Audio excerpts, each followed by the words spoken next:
right. Well, welcome to TEDx. Hi, it's great to be here. So, the most important real estate you will ever own is here. It's your face. Think about it. It's so valuable that it unlocks your soul for the rest of the world, or it can shut you down and you'll never leave your home.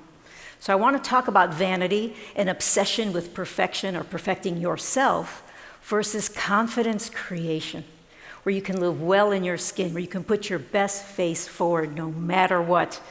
So here we go.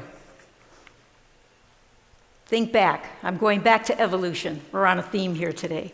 The evolutionary brain is very primitive, but right now, it's working for you. Right now, your primitive brain has taken control, and it has one purpose, and that purpose is to survive.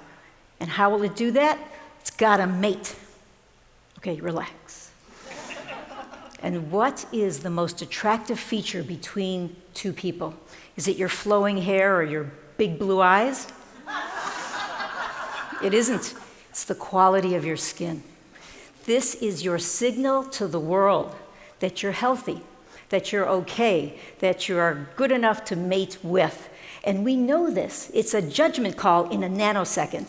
Even a child in 1/25th of an inch of distortion on your face knows something is wrong or right.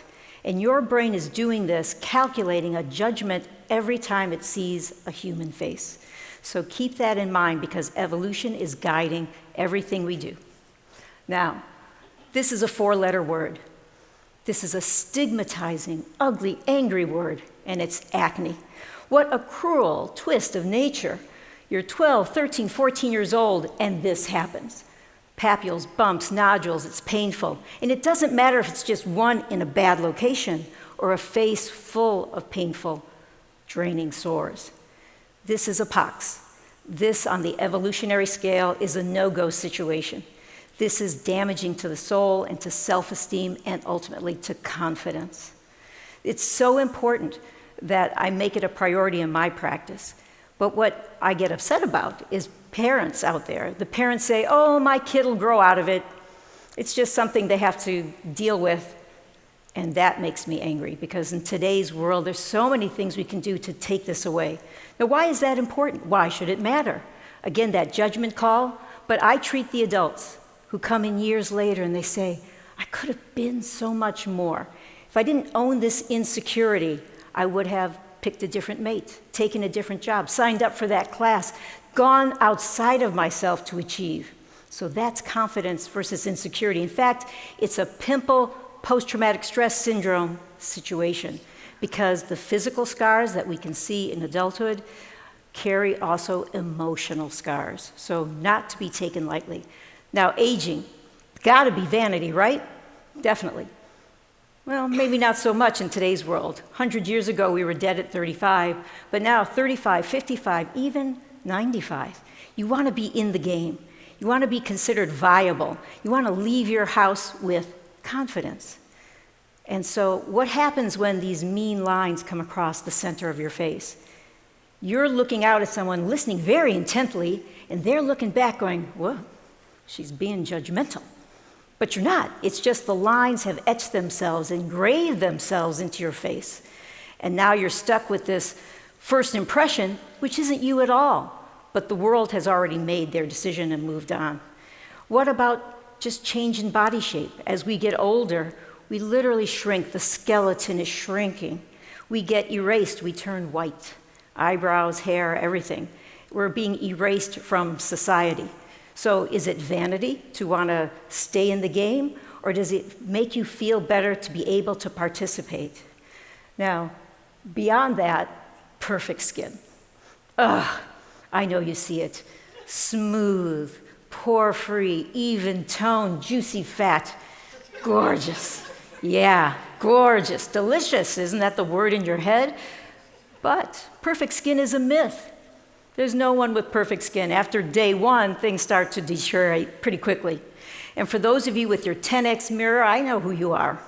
You're working on those pores and those hairs for maybe minutes. maybe hours. Now, the human brain cannot see at 10x. So take it down, go to 5x, maybe 3x, help me out here. But we do have creams and things we can do to improve the quality of your skin so you don't have to ravage yourself for hours. On the other hand, I'm very nervous today about the future. The future is a filtered world. What happens when we perfect ourselves and then post that image out there? Suddenly, you've got to live up to the new you.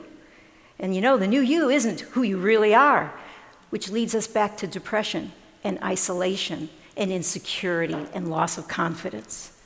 So I'm worried about the kids. I'm worried about ourselves and the new future. In fact, I get triggered when I see my own friends who are posting pictures, and they look ridiculous. They are so airbrushed, they're unrecognizable. So my primitive brain says, betrayal. I don't trust them. They've done something. It's just what the brain does.